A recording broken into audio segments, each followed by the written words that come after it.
Hello मेरे soul friends, welcome back to your channel which is Arcana Divine Guidance. आज का topic सिर्फ औरतों के लिए है जिन्हें अक्सर एंजाइटी रहती है। तो चलिए जानते हैं उसका क्या कारण है। आपका कौन सा चक्रा ब्लॉक है। अपने चक्रास को समझने की कोशिश करते हैं और उस एंजाइटी से बाहर आने की कोशिश करते हैं। बहुत सारे चक्र हैं पूरी बॉडी में, पर हम 7 मेन लेते हैं। आप चाहे फैमिली लाइफ जी रहे हैं, हाउस मेकर हैं, या आप बाहर भी काम करती हैं, बच्चों के साथ कैसे डील करती हैं। अक्सर हम लेडीज़ के साथ क्या होता है, हम हमेशा गिल्ट में रहते हैं। गिल्ट में हम बच्चों को अच्छे से पाल नहीं पा रहे, हम बच्चों को ये चीज़ें नहीं दे पा रहे, हम घर की ये नीड्स पूरी नहीं कर पा रहे, ये हम ऑफिस में ये टाइम नहीं दे पा रहे, हम ये चीज़ें नहीं कर पा रहे, क्योंकि हम बहुत सारे चीज़ों में इन्वॉल्व हैं। एक टाइम ऐसा चल रहा है ये, तो चाहते हुए ना चाहते हुए हम एंजाइटी में चले जाते हैं। बहुत सारी बर्डन अपने ऊपर सिर पे ले लेते हैं चीज़ों के लिए। तो कुछ छोटे से पॉइंट्स समझने की कोशिश करते हैं कि कौन से चक्रास आपके ब्लॉक है। इसका सिंपल सा एक पहले हम ब्लॉक देख लेते हैं, फिर हम उस चीज़ से कैसे बाहर निकल सकते हैं। क्योंकि अगर और हमें बाहर क्यों निकलना है, अगर प्लीज़ लेडीज़, अगर आप बाहर नहीं निकलेंगी ना, तो अगर आप अपने आप को रिचार्ज नहीं करेंगी, चार्ज नहीं करेंगी, आपकी एनर्जी ड्रेन होती रहेगी और लास्ट में आप एकदम ख़त्म हो जाएंगी। तो आप अपने आप को भी टाइम देना शुरू कीजिए।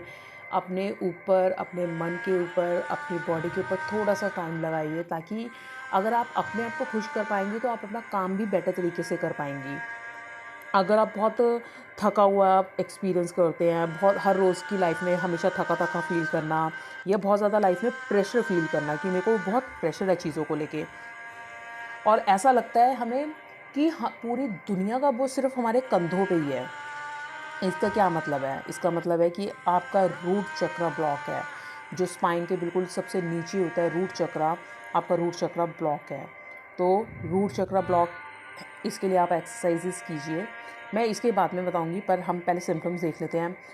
इसमें क्या है, आप बहुत ज़्यादा एग्जॉस्ट फील कर रहे हैं, प्रेशर में फील कर रहे हैं, पूरी दुनिया का बोझ आपके ऊपर है, दैट मीन्स आपका रूट चक्र ब्लॉक है। नेक्स्ट है, अगर आप इमोशनली चीज़ों से कनेक्ट नहीं हो रहे हैं।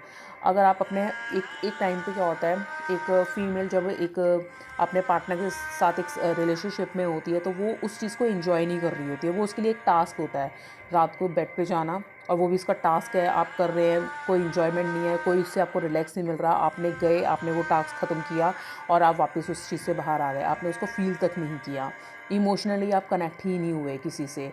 तो एक ये आप अगर फील करते हैं, तो आपका जो सेकंड चक्र है, सैक्रल चक्र, वो ब्लॉक है। फिर उसके बाद आप अगर इमोशनली डिपेंडेंट है किसी के ऊपर, अगर आप कोई डिसीजन ले रहे हैं, ये इमोशनली थोड़े वीक है, आप खुद से अपने अपने इमोशंस नहीं संभाल पा रहे हैं, आप बैलेंस में नहीं हैं, तो अगर आप इमोशनली किसी पे डिपेंड हैं, तो आपका सोलर प्लेक्सिस थोड़ा सा इम्बैलेंस है। आप आप ये चीज़ें नहीं समझ पाते कि जो छोटी छोटी चीज़ें हैं आपके आसपास, बिल्कुल छोटी छोटी चीज़ें, वो आप इससे किसी और तरीके से भी कर सकते हैं। अब चाहे वो आपके पार्टनर हो, बॉयफ्रेंड हो, या हस्बैंड के थ्रू आप करवा सकती हैं। आप उनके साथ डील ही नहीं कर पाते हैं उन चीज़ों को लेके। अगर आप इमोशनली उन चीज़ों को डील नहीं कर पा रहे हैं, तो आप कंट्रोल भी नहीं कर पाते उसका जो आउटकम होता है, जो उसका रिजल्ट आता है। क्योंकि आपने अगर उनसे ढंग से वर्बली बात ही नहीं की, आपने इमोशंस ही नहीं रखे उनके साथ, उनको कनेक्टिविटी ही नहीं है आपकी उनके साथ, या डिसबैलेंस है ये चीज़, दैट मीन्स आप उसका आउटकम भी उसको कंट्रोल नहीं कर पाएंगे, जो उसका रिजल्ट होगा।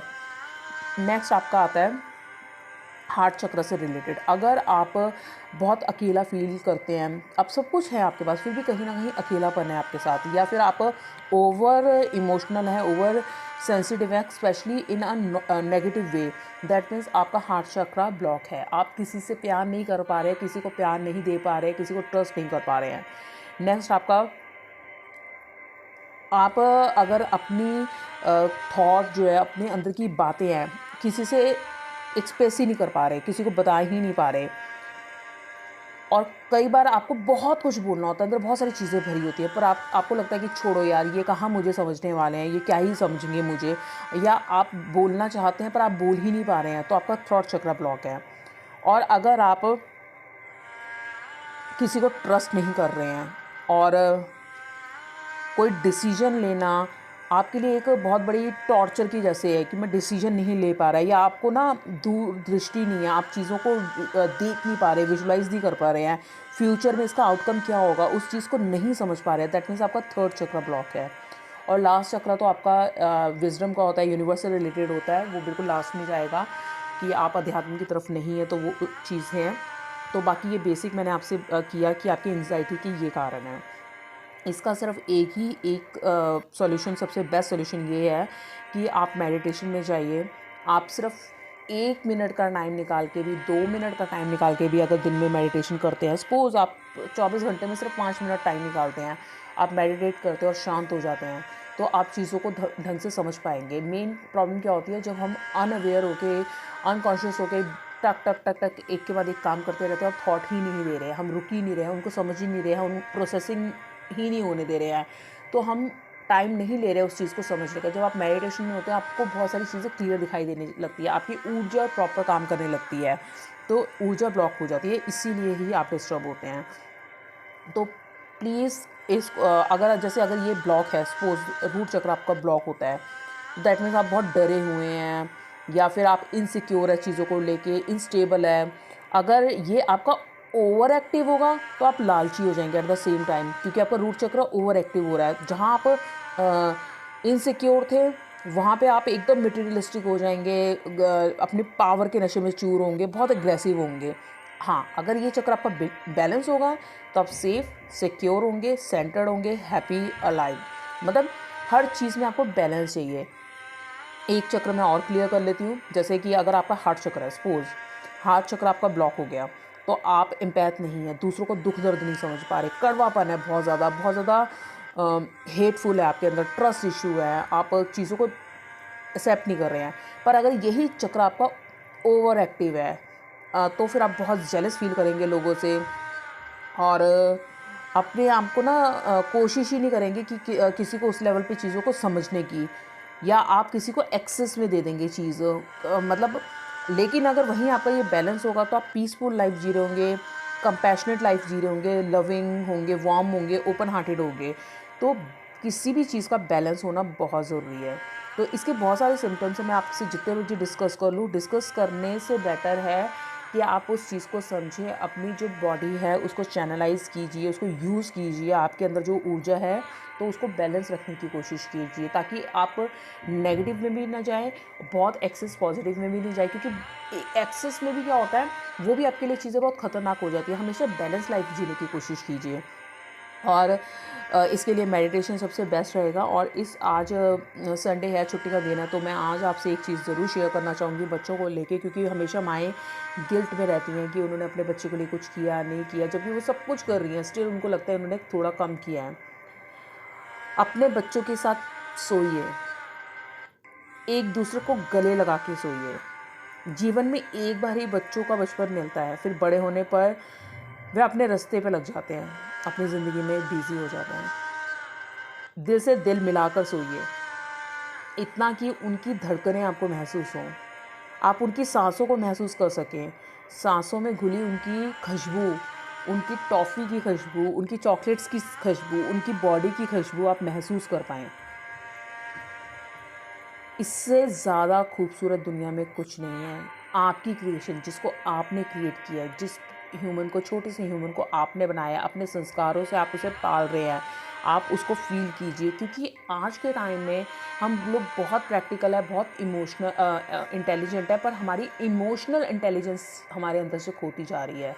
हम लोग इमोशनली किसी को फ़ील नहीं करते, किसी को समझते नहीं, और वो इमोशनल इंटेलिजेंस कहाँ से आएगी, एम्पैथ होना, सेंसिटिव होना कहाँ से आएगा? एक माँ ही अपने बच्चों को सिखा सकती है, जो उसका स्पर्श है, जो उसका टच है, ये बहुत ज़रूरी है आपके बच्चे की मेंटल ग्रोथ के लिए, ताकि वो फ्यूचर में डिप्रेस ना हो, उसको पता हो कि प्यार क्या होता है। अगर वो तकलीफ़ में है तो वो आपकी तरफ मुड़ पाए कि कहीं कोई है जो मुझे समझता है, मेरी माँ है जो मुझे समझती है। उनके साथ बचपन में जितना टाइम स्पेंड कर सकते हैं प्लीज़ स्पेंड कीजिए, हर एक चीज़ का आनंद लीजिए, उन्हें प्यार कीजिए, क्योंकि आज जो दुनिया है उसमें भावनाएं, इमोशंस तो ख़त्म होते जा रहे हैं, कल वो बड़े हो जाएंगे। बच्चे इतनी जल्दी बड़े होते हैं, फिर वो चिड़ियों की तरह उड़ जाएंगे आपकी लाइफ से, फिर आप तड़पेंगे उनसे बात करने के लिए, और वो आपसे बात नहीं करेंगे क्योंकि वो इमोशनल सपोर्ट तो उन्हें आपसे मिली नहीं, उन्हें पता ही नहीं साथ कैसे बैठ के बात की जाती है। तो बड़े बुज़ुर्गों की गलती बच्चों से ज़्यादा होती है, क्योंकि उन्होंने बचपन में उनको उतना टाइम नहीं दिया, तो वो भी नहीं समझ पा रहे। हम टाइम क्या देते हैं, हम उन्हें स्कूल के लिए तैयार कर देते हैं, उनको होमवर्क करा देते हैं, पर उनके साथ बैठ के एक एडल्ट की तरह बातें करते हैं, उनको समझते हैं। तो वो बुढ़ापे में हमें कैसे समझेंगे, वो हमसे कैसे बात करेंगे अगर हमने उनसे बात नहीं की हुई या हमने उन्हें नहीं सिखाया हुआ। आप थोड़ा सा टाइम निकाल के हफ्ते में एक बार उनके साथ 1 घंटा स्पेंड कीजिए, गेम्स खेलिए, उनसे बात कीजिए और उनके साथ सोना शुरू कीजिए। 2 घंटे सो जाइए, 1 घंटा सो जाइए, जैसे आपको टाइम मिलता है। जितना भी आप कर पाते हैं प्लीज़ कीजिए बच्चों के साथ। उन्हें गले लगाने का वक्त दीजिए, क्योंकि यही बहाना है जिससे आप उससे टच कर सकते हैं, उनके साथ फ़ील करवा सकते हो उन्हें, क्योंकि एक टाइम ऐसा आएगा कि ये वक्त फिर दोबारा नहीं मिल पाएगा आपको, क्योंकि वो अपना फ्रेंड सर्कल क्रिएट कर चुके होंगे, अपनी फैमिली क्रिएट कर चुके होंगे, और एक टाइम ऐसा आएगा कि वो टाइम निकल चुका होगा आपके हाथों से। तो उनको समझाने का एक बहुत अच्छा यही तरीका है। तो प्लीज़ ऑल मम्मीज़, आप उनको अपना थोड़ा सा टाइम और दीजिए, उनके साथ थोड़ा सा टाइम और लगाइए और उन्हें प्यारा सा हग और टच ज़रूर दीजिए। थैंक यू वेरी मच मेरे साथ वीडियो में बने रहने के लिए। और हाँ, वीडियो बंद करने से पहले मैं आपको एक चीज़ ज़रूर बोलूँगी, आपके ऊपर सच में एक सोसाइटी को लेके चलने का बहुत बड़ी रिस्पॉन्सिबिलिटी है।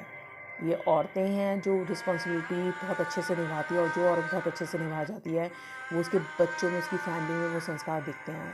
टफ ज़रूर है, पर वो दिखते ज़रूर हैं कि उस औरत ने उस बच्चों को कैसे पाला है, फैमिली को कैसे संभाला है।